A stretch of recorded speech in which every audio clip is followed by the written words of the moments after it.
Le invito a tomar su asiento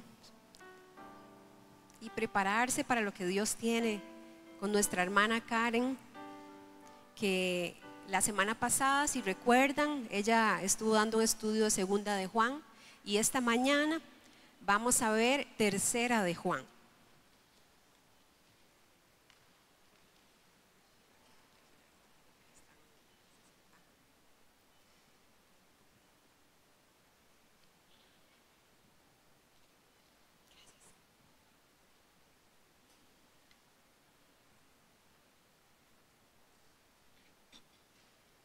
Buenos días, hermanos. Les voy a pedir que me acompañen en una pequeña oración. Amado Padre Celestial, te damos gracias por lo bueno que has sido con nosotros. Verdaderamente somos privilegiados en la situación en la que estamos. Podemos estar en esta iglesia, Señor, recibiendo de tu palabra, adorándote en plena libertad. Te pedimos que dispongas nuestros corazones, Señor, para poder escucharte a ti. En nombre de Jesús, amén.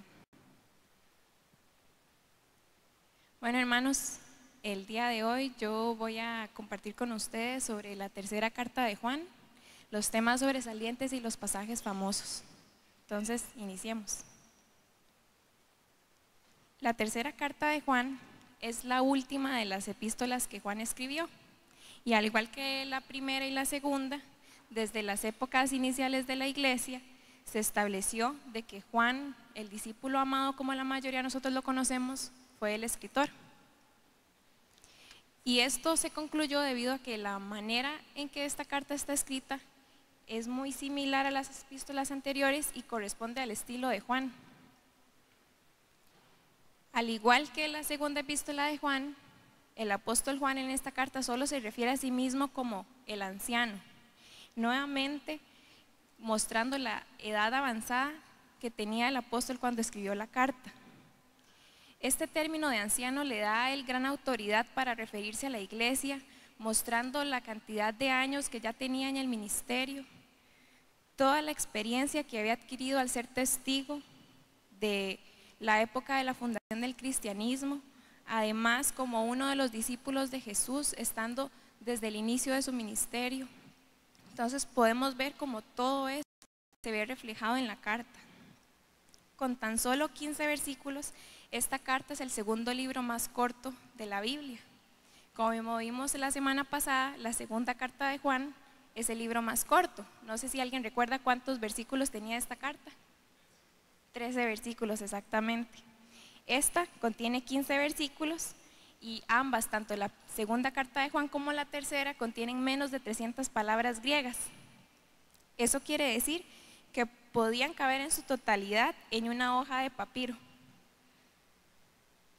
El tiempo de la escritura de la tercera carta de Juan no puede ser determinado con exactitud, al igual que la segunda carta de Juan. Sin embargo, gracias a que la similitud en la escritura es bastante parecida a la segunda carta de Juan, podemos concluir que ambas cartas fueron escritas o en el mismo tiempo o en un tiempo muy similar. Probablemente el apóstol escribió esta carta en la última época de su vida, durante su ministerio en Éfeso. Pero, ¿a quién está dirigida esta carta? Bueno, mientras que la primera epístola de Juan se dirige a varias iglesias a lo largo de Asia y la segunda carta, como vimos la semana pasada, se dirige a la señora elegida y sus hijos, esta carta es sumamente personal, ya que está dirigida a una sola persona, Gayo. Este nombre es bastante común en la Biblia, ya que lo encontramos en otras 3 referencias, en 1 Corintios 1:14, Hechos 19:29 y Hechos 20:4. Existen especulaciones y teorías que quieren asociar al Gayo de tercera de Juan con otras menciones en la Biblia. Sin embargo, no existen evidencia clara para poderlo referenciar. Por lo tanto, nosotros vamos a asumir que lo único que conocemos de este Gayo es lo que tercera de Juan nos menciona, que como podemos ver en esta carta es una persona a la que Juan ama mucho, que era miembro de una de las iglesias en las que Juan apoyaba. Podemos ver en el primer versículo, en la siguiente diapositiva, la siguiente, ahí, cómo Juan se refiere a Gayo y le dice de esta manera: el anciano a Gayo, el amado, a quien amo en la verdad. Amado, yo deseo que tú seas prosperado en todas las cosas y que tengas salud, así como prospera tu alma. Vean qué saludo más hermoso es el que Juan le da a Gayo. Es un saludo que no solo es para desearle todas las bendiciones que Dios tiene para él, sino que es una condicional que va de acuerdo a cómo está su alma. Y debido a que Juan está diciendo que su alma está muy bien, entonces está diciendo que es grandemente bendecido. Podemos ver cómo en este versículo Juan está diciendo que la vida de Gayo tiene testimonio bueno y claro de una buena vida cristiana. Juan además continúa en los siguientes 2 versículos hablando cómo estos frutos en la vida de Gayo son palpables. Podemos verlo en la siguiente diapositiva. Y le dice de esta forma: pues mucho me regocijé cuando vinieron los hermanos y dieron testimonio de tu verdad, de cómo andas en la verdad. No tengo yo mayor gozo que este, el oír que mis hijos andan en la verdad. Aquí podemos ver que Juan está diciéndole a Gayo su hijo, y eso es porque espiritualmente quien le había presentado el evangelio a Gayo era Juan, y esto era de profundo gozo para Juan poder ver que Gayo tenía una vida que mostraba los frutos de la vida cristiana. Era tanto así que otras personas daban testimonio de la vida de Gayo, daban testimonio de que era una vida que caminaba en la verdad, y como habíamos visto la semana pasada, caminar en la verdad es tener una vida de acuerdo a lo que dice la Biblia.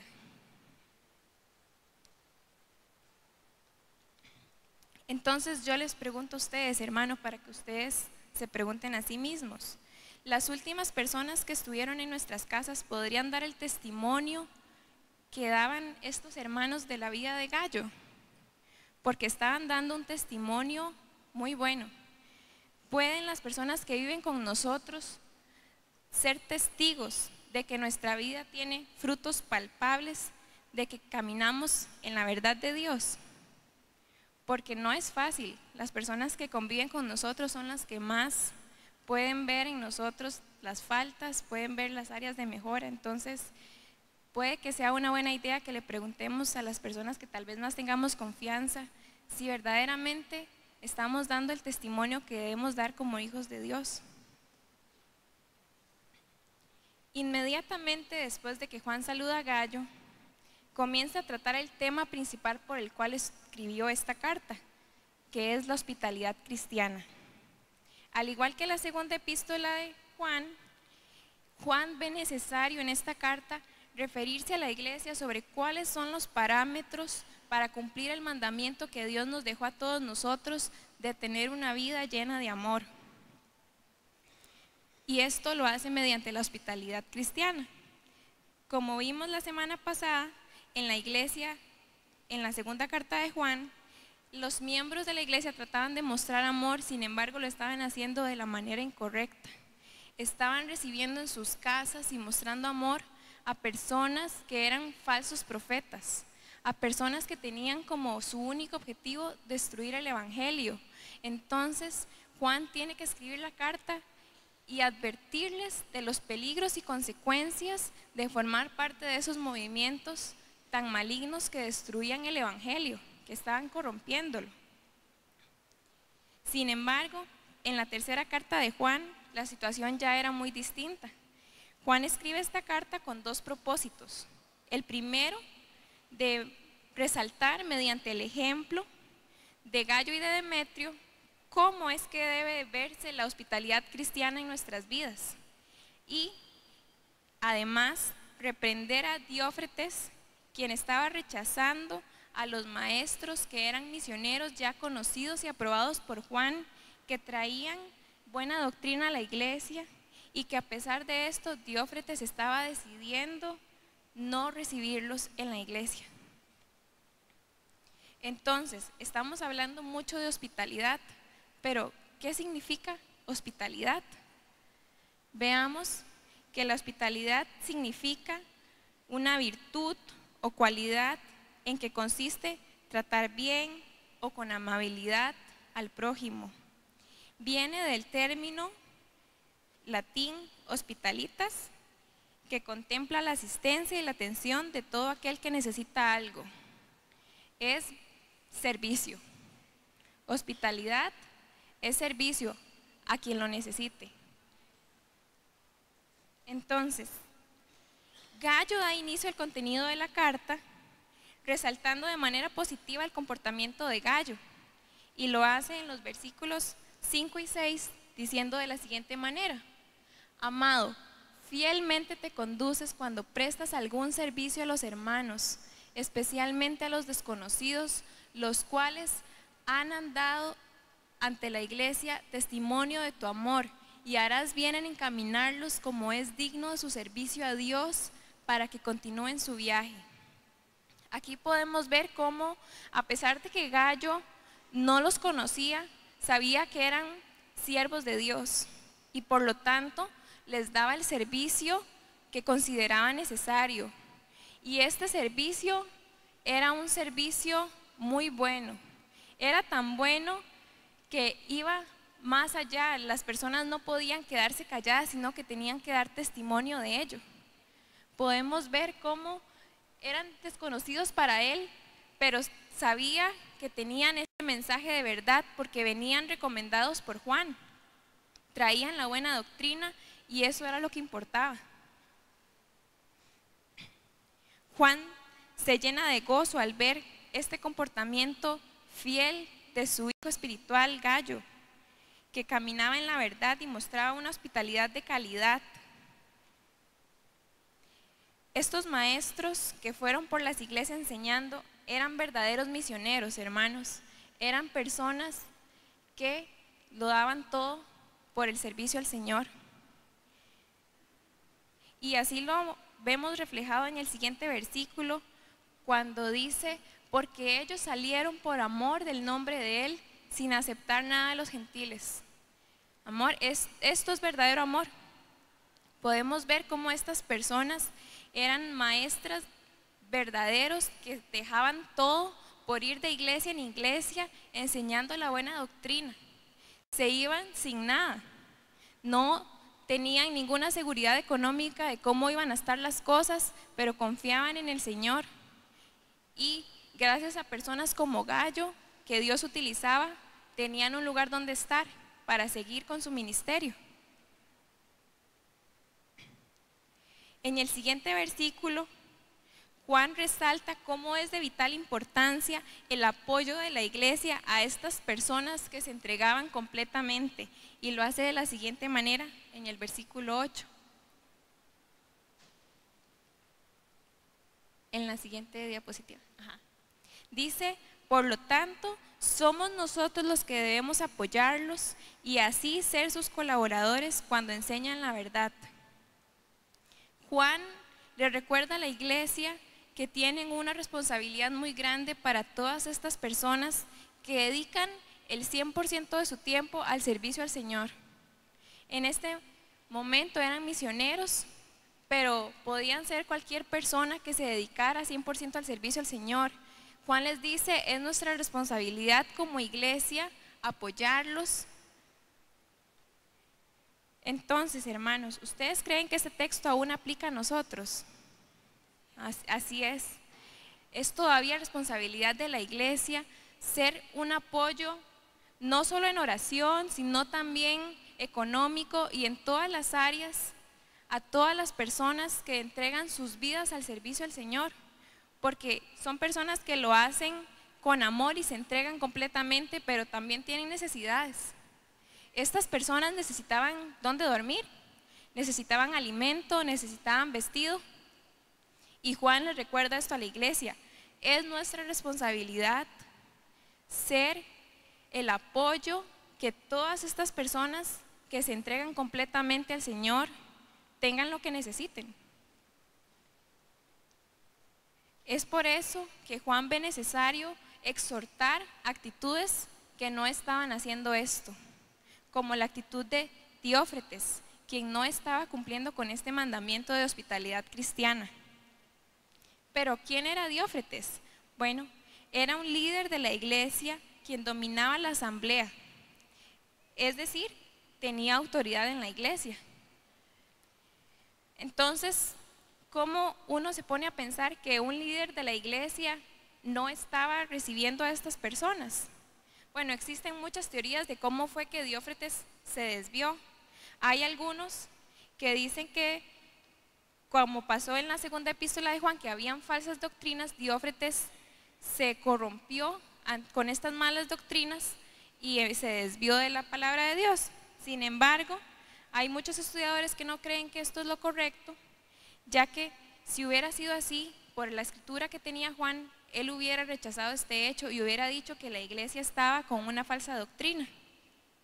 Entonces, una de las teorías más aceptadas es que Diófretes era un líder de la iglesia que en algún momento endureció su corazón y empezó a tomar decisiones que no iban de acuerdo a la palabra y a dar mal testimonio. Juan describe a esta persona, Diófretes, como una persona egoísta, egocéntrica, que solo buscaba su propio beneficio. En el siguiente versículo, que es el versículo 9, podemos ver, que está en la diapositiva anterior, podemos ver cómo es que Juan se dirige a Diófretes y lo hace de la siguiente forma. Dice: yo escribí una carta a la comunidad, pero Diófretes no acepta nuestra autoridad porque le gusta mandar. Podemos ver aquí cómo Diófretes ya ni siquiera aceptaba autoridad, porque como sabemos nosotros, habían varias iglesias a las que Juan supervisaba, por lo tanto era la autoridad de la iglesia, y ya Diófretes, este líder de la iglesia, no estaba aceptando la autoridad de Juan, sino que estaba haciendo solamente su voluntad, una voluntad carnal que no iba de acuerdo a lo que Dios quería. Sin embargo, esta rebelión lamentablemente no era la única falla que estaba cometiendo Diófretes. Este líder también estaba acusando falsamente en la iglesia al apóstol Juan, quien se refiere a estas acusaciones como malignas.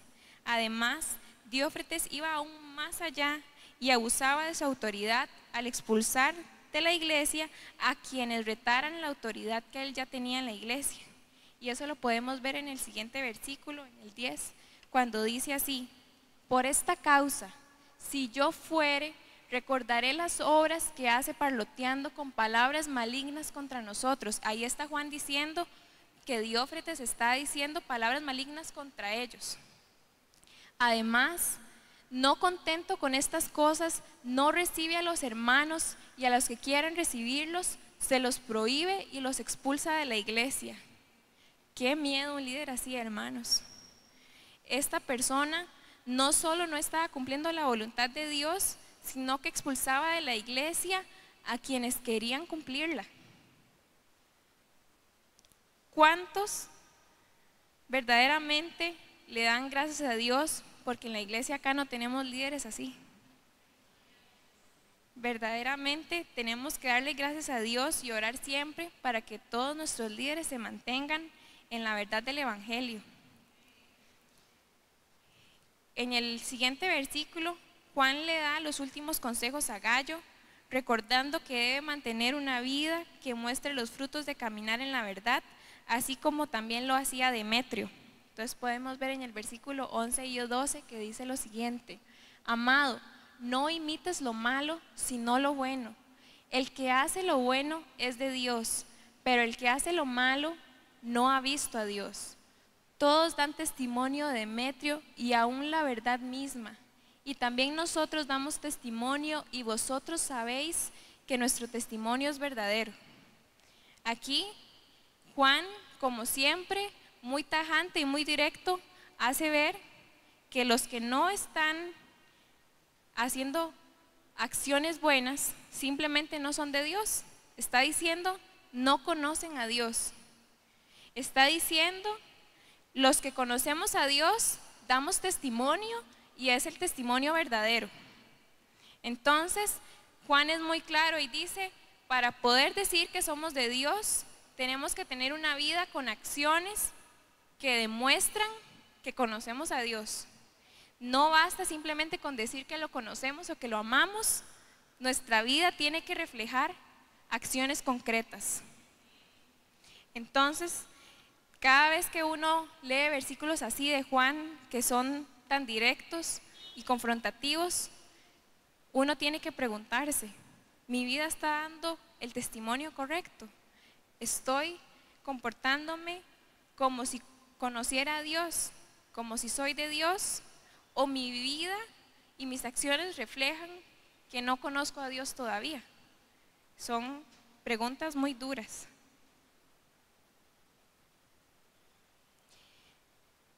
Por lo tanto, hermanos, es necesario que para nosotros como cristianos, que en nuestra vida existan frutos en los que debemos trabajar negándonos a nosotros mismos, que mediante el Espíritu Santo de Dios podamos cosechar las manifestaciones del fruto del Espíritu Santo, que como sabemos en Gálatas 5:22 son amor, gozo, paz, paciencia, benignidad, bondad, fe y dominio propio.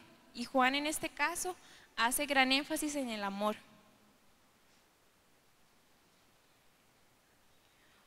Otro ejemplo de hospitalidad, porque a pesar de que Juan hace mucho énfasis de hospitalidad, no es el único ejemplo que tenemos en la Biblia. Yo quería resaltar con ustedes el ejemplo de la mujer sunamita y Eliseo que encontramos en Segunda de Reyes 4.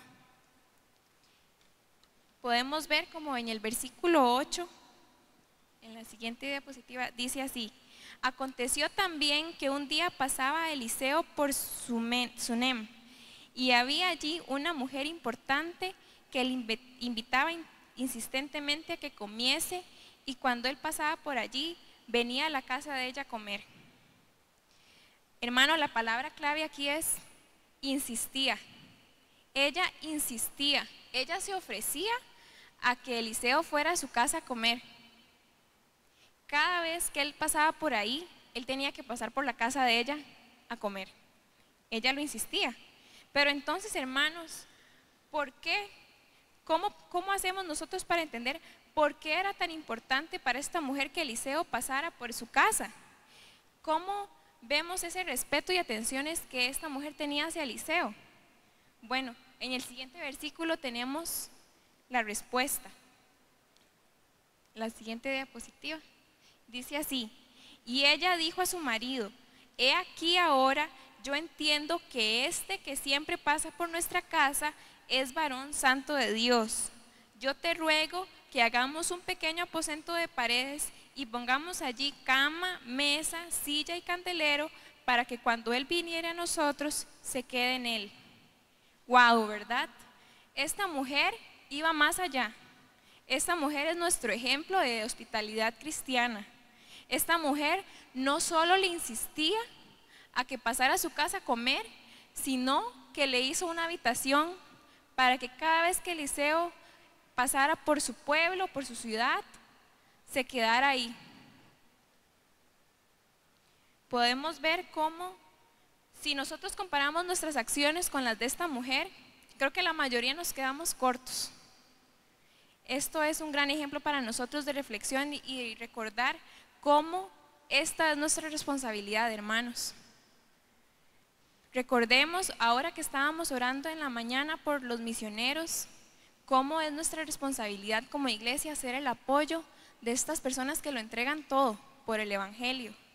Y nosotros muchas veces estamos muy cómodos.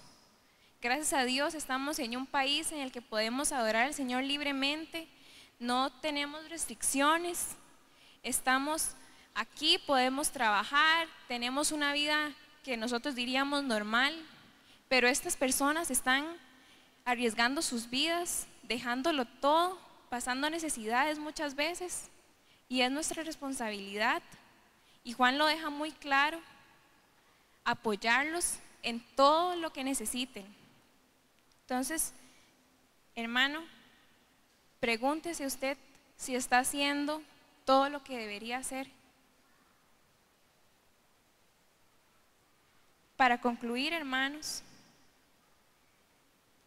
nuestra vida en Cristo debe de dar evidencia visible, palpable, ante las otras personas, teniendo un testimonio correcto de que amamos a nuestro prójimo.